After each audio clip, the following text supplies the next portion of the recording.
जय हिंद स्टडी बसेरा के नए वीडियो में आप सभी का हार्दिक स्वागत है। चैनल पर नए तो चैनल को सब्सक्राइब कर लीजिएगा। वीडियो को पसंद आता है तो वीडियो को लाइक और शेयर अपने स्टडी ग्रुप में और फ्रेंड रिलेटिव से जरूर शेयर करते चलिएगा।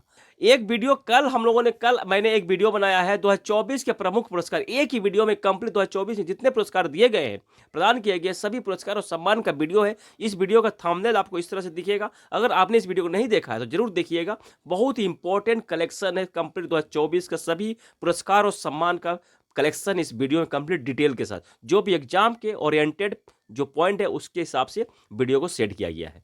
चलिए स्टार्ट करते हैं। आज का पहला प्रश्न, पहला बहुत ही इंपॉर्टेंट है, सभी का सभी इंपॉर्टेंट है। पहला देख लीजिए, इसरो का 100वां मिशन, 100वां मिशन कौन सा है? तो इसरो 100वां मिशन अपना लॉन्च करेगा 25 जनवरी 2025 में श्री हरिकोटा आंध्र प्रदेश केंद्र से, यानी कि सतीश धवन अंतरिक्ष केंद्र से इसे लॉन्च किया जाएगा। इसकी योजना तैयारी हो गई है। GSLV रॉकेट का इस्तेमाल किया जाएगा और इसमें NVS-02 उपग्रह को लॉन्च किया जाएगा 100वें मिशन के तहत। 100वां मिशन है तो इसीलिए इंपॉर्टेंट बन जाता है। कहाँ से लॉन्च किया जाएगा, कौन सा रॉकेट यूज किया जाएगा, उपग्रह का नाम क्या है, कंप्लीट बन जाता है। कल परसों के वीडियो में पढ़ा था कि इसरो ने एक मिशन लॉन्च किया है, स्पेडेक्स मिशन। तो ये कौन सा मिशन था? तो ये 2024 का तो अंतिम मिशन था और ये इसरो का 99वां मिशन था। 99वां मिशन था, ये ध्यान रखिएगा। 30 दिसंबर को लॉन्च किया गया 2024 में। तो 99वां मिशन कौन सा था? स्पेडेक्स मिशन था, जिसे कि रॉकेट PSLV C60 से लॉन्च किया गया था। 2 छोटे उपग्रह जिनका कि नाम STX-01, STX-02 था। और यह मिशन अगर सफल होता है तो भारत डॉकिंग तकनीक वाला चौथा देश बन जाएगा। अमेरिका, रूस और चीन के बाद चौथा देश बन जाएगा भारत भी। खेल रत्न पुरस्कारों की घोषणा हो चुकी है।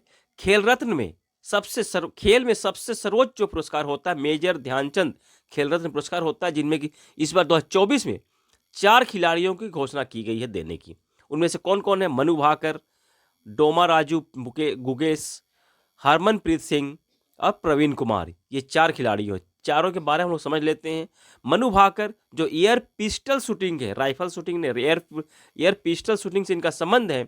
इन्होंने आज़ादी के बाद एक ओलंपिक में 2 पदक विजेता बनी है। 2024 में जो पेरिस ओलंपिक हुआ था, इनमें इन्होंने 10 मीटर एयर पिस्टल में सिंगल में ब्रॉन्ज मेडल जीता था और सरबजोत सिंह के साथ मिक्स्ड में भी डबल में इन्होंने 10 मीटर एयर पिस्टल में ही ब्रॉन्ज मेडल जीता था। इस तरह से 2 मेडल, एक ही ओलंपिक में 2 मेडल जीतने वाली पहली महिला खिलाड़ी बन गई है।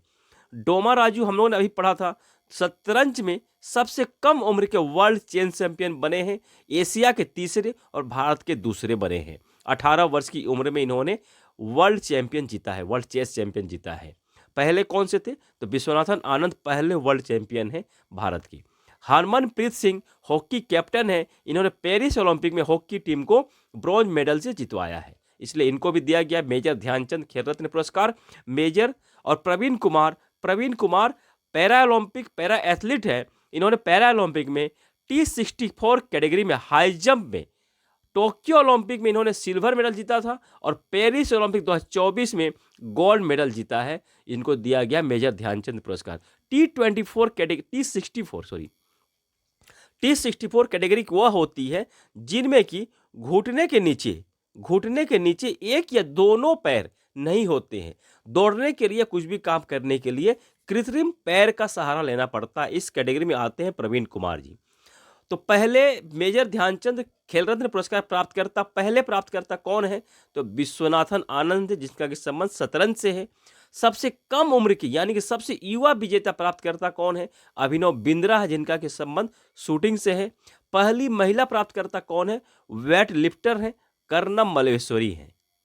अब यहाँ आप लोगों के मन में एक क्वेश्चन आ रहा होगा कि मनु भाकर को तो मेजर ध्यानचंद खेल रत्न पुरस्कार मिल गया, तो उनके साथी जो सरबजोत सिंह, इनको क्या मिला है? तो उनको भी मिला है, उसका भी हम लोग लिस्ट में देखेंगे।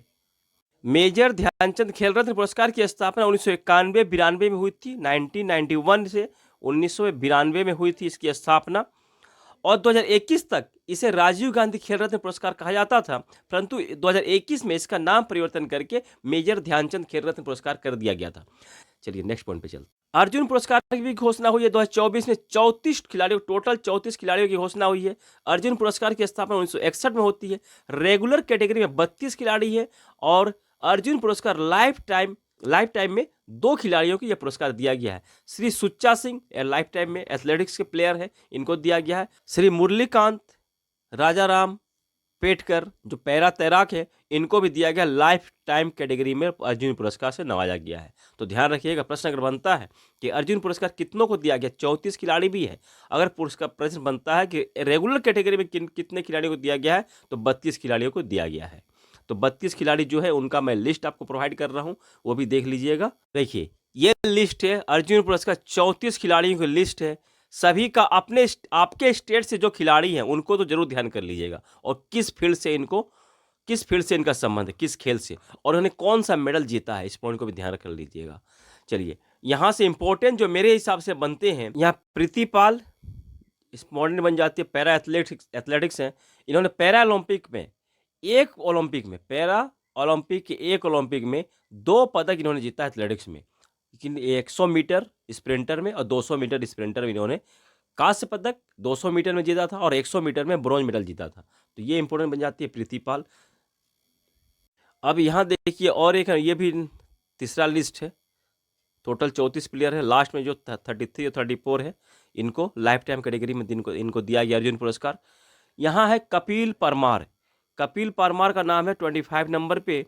तो कपिल परमार जुडो में इन्होंने कौन सा मेडल जीता है, तो ब्रॉन्ज मेडल जीता है जुडो 60 किलोग्राम J1 कैटेगरी में। J1 कैटेगरी क्या होता है, J1 कैटेगरी वो होता है जिन्हें कि कम दिखाई देता है, और जुडो में पदक जीतने, उनके मेडल जीतने वाले पहले पैरालंपिक प्लेयर बन गए हैं भारत के पहले प्लेयर। तो इनको भी ध्यान कर लीजिएगा। और मनु भाकर के जो साथी थे, जो डबल में इन्होंने ब्रॉन्ज मेडल जीता था, सरबजोत सिंह, इनको भी शूटिंग में इनको भी अर्जुन पुरस्कार मिला है। तो यह कंप्लीट लिस्ट है 34 प्लेयर्स की, इसके भी आप लोग देख लीजिएगा। द्रोणाचार्य पुरस्कार 2024 की घोषणा भी हो चुकी है, जिसकी स्थापना 1985 में होती है। इनमें द्रोणाचार्य पुरस्कार 5 कोच को दिया गया। द्रोणाचार्य पुरस्कार कोच को दिया जाता है, प्रशिक्षक को दिया जाता है। तो 5 कोच को दिया गया है, जिनमें कि रेगुलर में 3 है और लाइफ टाइम कैटेगरी में 2 हैं। रेगुलर में Subhash Rana para shooting coach है, दीपाली देशपांडे शूटिंग कोच है, और संदीप सागवान हॉकी कोच है। लाइफ टाइम कैटेगरी में एस मुरलीधर बैडमिंटन कोच है, और अर्मांडो एंजेलो कोलाको फुटबॉल कोच है। इनको दिया गया है। और द्रोणाचार्य पुरस्कार के बाद आता है राष्ट्रीय खेल प्रोत्साहन पुरस्कार 2024। यह दिया गया है physical education foundation of India को दिया गया है। उसके बाद मौलाना अबुल कलाम आज़ाद ट्रॉफी 2024 किसे दिया गया, चंडीगढ़ यूनिवर्सिटी को दिया गया है। और मौलाना अबुल कलाम आज़ाद ट्रॉफी जो है, ये भारत का सबसे पुराना खेल राष्ट्रीय पुरस्कार है, जिसकी स्थापना 1956-57 में होती है। मौलाना आज़ाद ट्रॉफी की स्थापना 1956-57 में होती है। इस पॉइंट को भी ध्यान रखिएगा। भारत का सबसे पुराना राष्ट्रीय खेल पुरस्कार है यह मौलाना अबुल कलाम आज़ाद ट्रॉफी। वनस्पति वैज्ञानिक डॉक्टर एस मनीलाल, इनका निधन हो गया है। 1 जनवरी को इनका निधन हुआ है। 1 जनवरी 2025 में केरल से बिलोंग करते हैं। इनको पद्मश्री पुरस्कार मिल चुका है 2020 में। ये इसलिए ये प्रश्न इंपॉर्टेंट बन जाता है। 2020 में इनको पद्मश्री मिल चुका है। लोकपाल दिवस 16 जनवरी को मनाने की तैयारी चल रही है। पहली बार मनाया मनाने की तैयारी चल रही है। 16 जनवरी को मनाया जाएगा। लोकपाल जो है अधिसूचना 16 जनवरी 2014 में लोकपाल अधिसूचना जारी की गई थी। लोकपाल का कार्यकाल कितने साल का होता है, तो 5 वर्ष या फिर 70 वर्ष वायु, इनमें जो पहले हो जाएगा उस तरह से वो रिटायर करते हैं। वर्तमान अध्यक्ष कौन है, वर्तमान लोकपाल कौन है? वर्तमान में लोकपाल न्यायमूर्ति एम एम खानवेलकर है। और पहले लोकपाल कौन थे? न्यायमूर्ति पिनाकी चंद्र घोष थे। 78वीं संतोष ट्रॉफी 2024-2025 विजेता पश्चिम बंगाल की टीम बनी है, उप विजेता केरल की टीम बनी है। तो संतोष ट्रॉफी का संबंध किससे है? तो संतोष ट्रॉफी का संबंध फुटबॉल से है। इस पॉइंट को भी ध्यान रखिएगा, फुटबॉल से इसका संबंध है। संतोष ट्रॉफी जो विजेता टीम होती है उसे संतोष ट्रॉफी दी जाती है, और उप विजेता टीम को जो ट्रॉफी दी जाती है उसे कमला गुप्ता ट्रॉफी भी कहते हैं। ग्लोबल फैमिली डे मनाया जाता है 1 जनवरी को। प्रत्येक वर्ष ग्लोबल फैमिली डे 1 जनवरी को मनाया जाता है। और डीआरडीओ की स्थापना भी 1 जनवरी को हुई थी। तो डीआरडीओ ने 1 जनवरी 2024 में अपना कौन सा स्थापना दिवस मनाया है? तो 67वें रैंक का अपना स्थापना दिवस मनाया है। डीआरडीओ की स्थापना 1 जनवरी 1958 में हुई थी। वर्तमान में अध्यक्ष कौन है डीआरडीओ के? डॉक्टर समित भी कामत है और इसके हेडक्वार्टर का है न्यू दिल्ली में है। डीआरडीओ का फुल फॉर्म क्या होता है? Defence research and development organisation इसका फुल फॉर्म होता है। यूआईडीआई के नए सीईओ नियुक्त हुए हैं भूवेश कुमार। यूआईडीआई का संबंध किससे? तो आधार कार्ड से, हमारे आधार कार्ड से यह संबंधित है, आधार कार्ड से संबंध में यह काम करता है। और यूआईडीआई किस मंत्रालय के अंतर्गत आता है? तो केंद्रीय इलेक्ट्रॉनिक्स एंड इंफॉर्मेशन टेक्नोलॉजी के मंत्रालय के अंतर्गत यह आता है। इस पॉइंट को भी ध्यान रखिएगा। पहले अध्यक्ष कौन थे? तो नंदन नीलेकनी थे। वर्तमान में कौन है? नीलकंठ मिश्रा है यूआईडीआई के अध्यक्ष वर्तमान में। सीईओ नियुक्त हो गए भुवनेश कुमार। एग्नेस कलेटी यह हंगरी की खिलाड़ी हैं। 103 वर्ष की एज में इनका निधन हो गया है। सबसे बुजुर्ग ओलंपिक पदक विजेता थी, इनका निधन हो गया है। यह जिम्नास्ट थी। जिम्नास्ट में इन्होंने सबसे बुजुर्ग ओलंपिक पदक विजेता महिला विजेता थी, इनका निधन हो गया है। 1952 के हेलसिंकी ओलंपिक में 1 गोल्ड मेडल के साथ इन्होंने 4 पदक जीता था। 1956 के मेलबोर्न ओलंपिक में 4 गोल्ड मेडल के साथ 6 पदक इन्होंने जीता था। वर्ल्ड इंट्रोवर्ट डे 2 जनवरी को मनाया जाता है। अंतर्मुखी लोगों को सम्मान देने के लिए यह दिवस मनाया जाता है पूरे वर्ल्ड में। वायुयान में वाईफाई सुविधा शुरू। टाटा ग्रुप की कंपनी एयर इंडिया द्वारा यह सुविधा शुरू करने की योजना तैयारी चल रही है। अगर यह तैयारी हो जाता है तो भारत में एयर फ्लाइट में वाईफाई सुविधा शुरू करने वाला एयर इंडिया पहला फ्लाइट बन जाएगा, पहले सर्विस बन जाएगी। और यह शुरू जो तैयारी चल रही है इंटरनेशनल और डोमेस्टिक दोनों ही लेवल पर तैयारी चल रही है।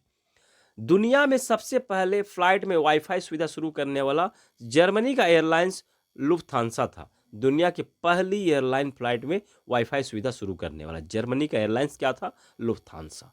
पॉइंट को ध्यान रखिएगा। सावित्रीबाई फूले की जयंती 3 जनवरी को मनाई जाती है। इनका जन्म 3 जनवरी 1831 में नायगांव जिला सतारा महाराष्ट्र में हुआ था। इनका निधन 10 मार्च 1887 में 1897 में 10 मार्च को क्यों हो गया था? ब्यूबोनिक प्लेग फैला हुआ था। ब्यूबोनिक प्लेग जो मरीज थे, जो प्रभावित थे, उन मरीजों का देखभाल करने के दौरान इनकी मृत्यु हो गई थी 10 मार्च में। यह समाज सुधारक थी और भारत की पहली महिला स्कूल शिक्षिका थी। भारत की पहली महिला स्कूल शिक्षिका सावित्रीबाई फूले। 3 जनवरी को इनकी जयंती। उसी तरह से रानी वेलु नाचियार की जयंती मनाई जाती है 3 जनवरी को। ये तमिलनाडु की एक साम्राज्य की रानी थी और ये इन्हें भारत की पहली स्वतंत्रता सेनानी भी कहा जाता है। आशा करता हूँ सेशन पसंद आया है। आज के लिए इतना ही।